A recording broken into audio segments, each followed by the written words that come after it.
This is for entertainment purposes only. 2007 is about to repeat itself. Hakuna ashindwe. Now, 2027 to 2028, after election, I'm speaking here, whether you fight or you don't fight, the devil will look for a way for a bloodshed. Record my statement and wait for the appointed time. It is in your political bloodline. You cannot wish it away. It cannot run away. It is in your family blood. Kenya, it will have to happen. No, God, please, no, no, no. But above all, 2027, after election, kila mtu ajipange. Make sure you have enough food. And I repeat, don't be foolish. Have enough food. Because this nation will be shaken for 6 months. Okay. Be closer to your people. I repeat, have enough food. Be closer to your own people.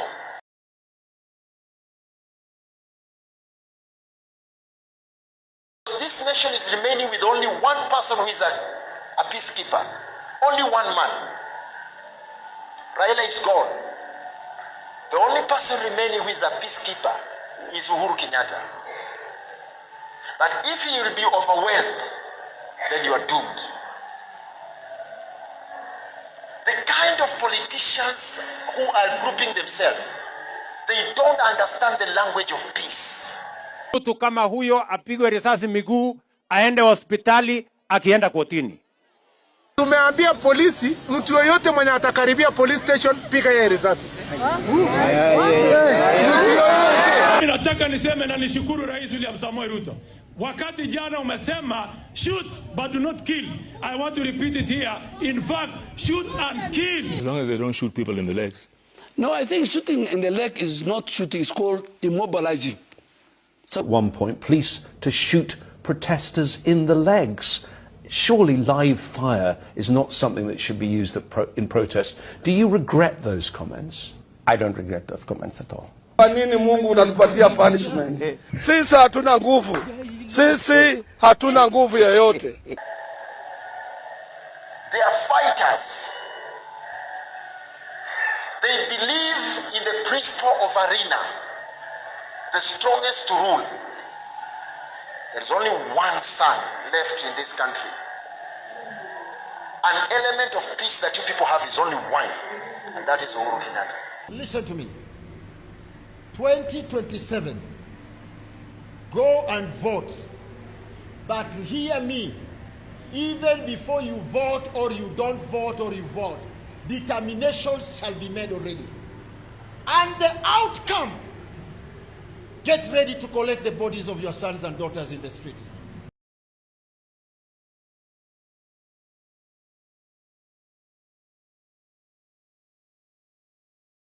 And I'm telling you for free, what you see happening, the youths that you see dying, it is just an early face of what come. Our country is in a mess. We are in a mess as a country. A lot is happening at the moment, and especially in the political arena. Sawa. Tusipochunga 2027 watu watapigana vibaya sana. Just tusipochunga. You know what is happening right now? Kuna mtu anatumia the divide and rule method. I don't know if you people have realized that. Kuna mtu anatumia the divide and rule thing ndio survive.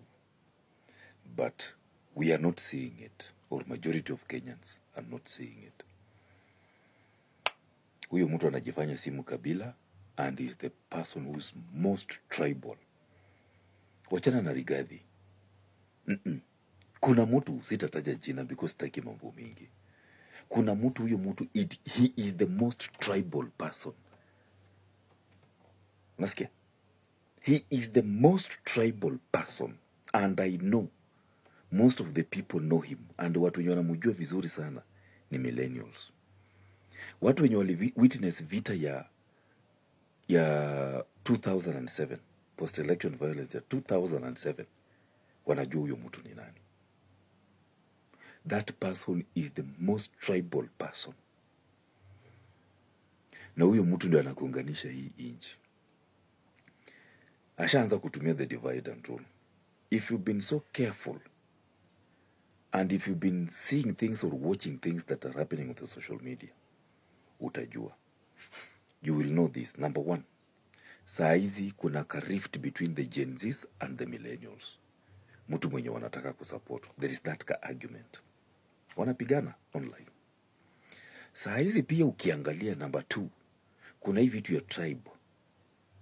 Huyu mtu wetu, mtu kutoka area yangu, ako kwa government, so since ako kwa government, pia mimi niko ndani. So you think that you are working well, things are well. Kumbe hapana. Kuna hii kitu sasa ya kuingia ndani ya vyama. Juu mtu fulani ananisupport na anatoka chama yako, I want to use this person against this one that are in the same party. That is number 3. Huyo mtu, huyo ndio the master. Huyo ndio sijui principle, huyo ndio whatever of tribalism. And Kenyans naona tumeanza tu kuingia ndani pole pole. If you look at the political scene at the moment right now, unasikia mtu anaambia mwingine, sitaki kuona opposition mahali kwangu, constitution yangu, constituency yangu, county yangu, sitaki kuona mtu opposition.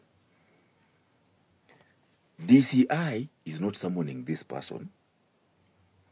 Police is not summoning this person. Why? The master planner of tribalism is involved, so there's nothing that will happen to you. Hello? Because we are saying this country is a democratic country. Everybody has a right to express his or her democratic rights. Sindio? It's a democratic country. Everyone is able to remove ama kutoa wasia wake, his or her own opinion, democratically, if there is such a word.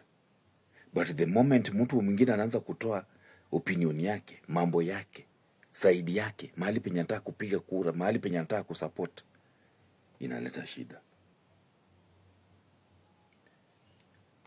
Aaron Choriot has been so vocal. Mmesikiza statements zenye anasema. Kuna mtu anaitwa Faruk, mmesikiza statements zenye anasema. Kuna mtu anaitwa Oscar Sudi, mmesikiza statements zenye anasema. Silvana Sosoro, mmesikiza statements zenye anasema. Huyu governor wa Nakuru anaitwa nani? Susan Kihika, I think so. Mnasikia zile statements zenye anasema that there are people who are not supposed to go in their counties just because they have a different political idea or they are inclined to a different political party and ideologies that they are not supporting. So unaambiwa usikanyage mahali fulani. When did we reach there as Kenyans? And who is inciting that? Or who is bringing that idea? That the politicians, our MPs, our senators, our governors, our MCAs, our women reps, hao ndio watu wanaleta hiyo kitu. Mtu fulani asikanyage kaunti yangu, mtu fulani asikanyage mahali fulani, mtu. What is democracy? Na mambo ikiendelea kuenda hivi venye inaenda, hii kura ya 2027, watu wataumizana. Because the drums of war zishaanza kupigwa. And zinapigwa na none other than but the politicians. I don't know if you Kenyans are seeing these things or not. Unasikia watu fulani wasikanyage sijui Nyanza. Kama unajua uko opposition usikanyage wapi kwa sababu tuko broad based. Kama uko sijui wapi usikanyage mahali fulani kwa sababu sisi tuko Raila alituacha mahali fulani. Mtu fulani usikanyage area fulani, usikuje kutuambia maneno yako kwa sababu sisi tushaamua. Everybody has his or her own political views. The political side they want to support. So how do you come up with democracy when you're saying somebody asikanyage mahali fulani, mtu fulani asikuje kukampeni mahali fulani, mtu fulani asiseme nini fulani? Kila mtu ako entitled to his or her own opinion politically. The people who are bringing this issue, the people who are going to put us into trouble or into more problems, they are politicians. They are pitting you against me. They are inciting you against me. They are inciting us against each other. Na Wakenya tukikuwa wajinga tutapigana bure. Na watakimbia, watapanda ndege, wataenda. Vita ya 2007, kama wewe witness hiyo vita. Let us not be swayed with these politicians. They don't care. Na saizi kwanza wanakula kukula. Umesikia 11 billion ya Talanta Stadium. Haijulikani mahali penye iko. So ukifikiria watu they don't. Saizi wako pale kufinish kumalo. Alafu Kenyans na waomba.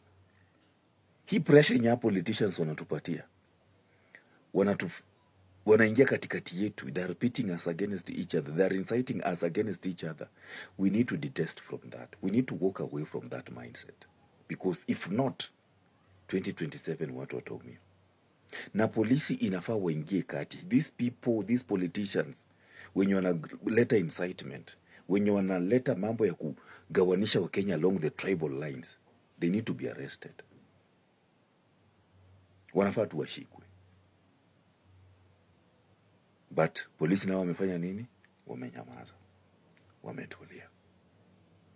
Mambo ikiendelea kuenda venye nenda hivi, venye the political temperatures are rising. 2027 kura 2027. Sidhani kama itakuwa poa.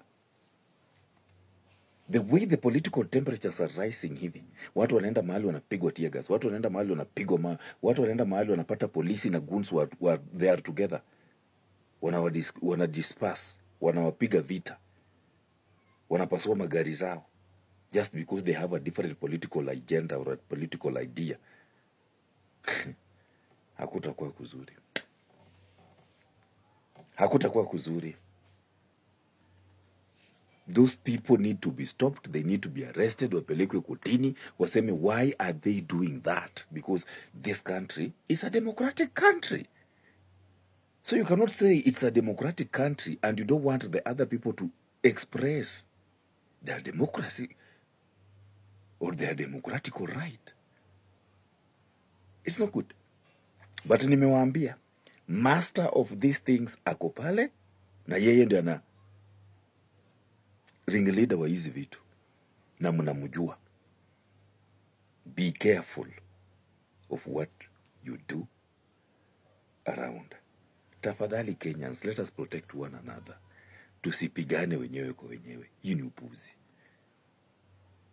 Haya. Na nimeenda. Cause venye mambo inachacha, sijui kama kutakuwa poa. Mungu atuangalie na atuokoe.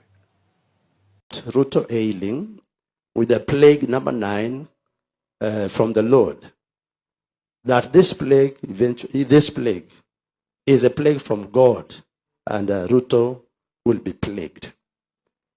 And I know Ruto hears prophecies that I share, and I think the prophets who have been around him, and I call them prophets in brackets, have been lying prophets whom think that they can overturn the judgment of God that God has sent me to speak. I am very sober, and to date, the Republic of Kenya has a majority of persons who now believe that I spoke the truth and I speak the truth from God, and everything I spoke about Ruto and the government and the church, they have come to pass. So sober prophets know that my words are not lying words. My prophecies are not to be taken lightly or for jokes. And this vision comes in the wake of Ruto trying to please men. Yet he is dying. He is falling. God has judged Ruto. And so I saw him in this vision. He's determined, he's still like, want Kenya to, he wants like to heal Kenya. He wants to like correct his mess. He wants to correct the mistakes he has made. And he has that determination of trying to fix things because he's the one who messed. He has contributed to messing Kenyans' lives and messing up Kenya's economy. So Ruto feels indebted to men, indebted to Kenyans. But at the back of his mind, he has not made efforts enough to be right with God. So in that prophetic vision, I will see, and I will actually read his, God will have me see his heart, see and understand many things about him. That, yes, he has a burden for Kenya. And again, he's so much selfish about himself. He's so much full of himself. So he feels like he wants to please people. Apostle Paul tells us that we should not be people pleasers. We don't be men's pleasers. And so Ruto here is actually making effort, is so determined to please men. So in that vision of the Lord, I saw him sick. I saw him afflicted. And there is not a sickness called malaria or diarrhea where you can actually have medicine. This is an affliction from God. In the Bible, the kings of Judah and the kings of Israel, plus the king of Syria, we see kings that God afflicted. And the affliction of God led them to death. King Hezekiah escaped. He wasn't afflicted of God. The Bible does not tell us clearly whether King Hezekiah was afflicted by God, but he finished badly. Later on, even after God gave him 15 more years to live, he still died and left Judah in a mess. So his son Manasseh took over, and actually it was a manifestation of what is called mess. Other kings in the Bible, like Zechariah, they are kings like Ahab, whom the Lord actually plagued, whom the Lord actually had them die. God can kill a king. God can overturn a regime. God can actually judge a nation because of their king. So in this case, our republic, Kenya, Ruto is one reason why Kenya is being judged. Kenya's church clergy are also a reason why Kenya is being judged. And that judgment hasn't been overturned. So Ruto is actually in that vision of the Lord. I saw him, in spite of him being unwell. He was black, dark. Actually, he was gray. I saw him gray. So all of us who understand the language of the Spirit, color black and color gray, when they afflict a man, they speak of a spirit of death. So the spirit of death in the Bible is gray. The gray horse, you remember. And I was made to understand in the vision of the Lord that Captain Ruto knows that he has a case to answer before God. But he has locked his heart. He has locked his heart. That was a very sad part of the vision, that Ruto has locked his heart. And he's like, well, let it be. I find that one very strange. And I wonder about those who are Ruto's pastors. What do you feed him? Because in this vision, it was just like, well, he knows that judgment of God is there. He's not crying about it. He's not moved. That the judgment of God does not scare Ruto. But I see the same thing with Raila Amolo Odinga, who do not really, they are not perturbed. They are not disturbed how God feels when they fail God's mission. The consequences of their betrayals, consequences of them, they are betraying God, does not bother them. So I see that thing in Ruto. I see it in Raila Odinga as well. And like Moi, who will try and try to make, he'll try to see if he can please God. He'll try, but unfortunately, Daniel Moi passed on. And unfortunately, he's in hell. The visions of the Lord pictures the late Moi in hellfire. The late Kibaki, President Kibaki, also in fire, hellfire.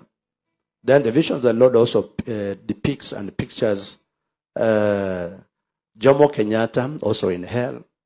And then also in the visions of God, Jaramogi Oginga Odinga is in hell. Now, these are Kenya's presidents. Also, Saitoti is in hell. Mangest Idi Amin is in hell. Nyerere of Uganda also is in hell. Obote of Uganda is also in hell. Now, they join the list of presidents who are in hell. So, Arabian presidents are in hell. Muammar Gaddafi is featured in hell.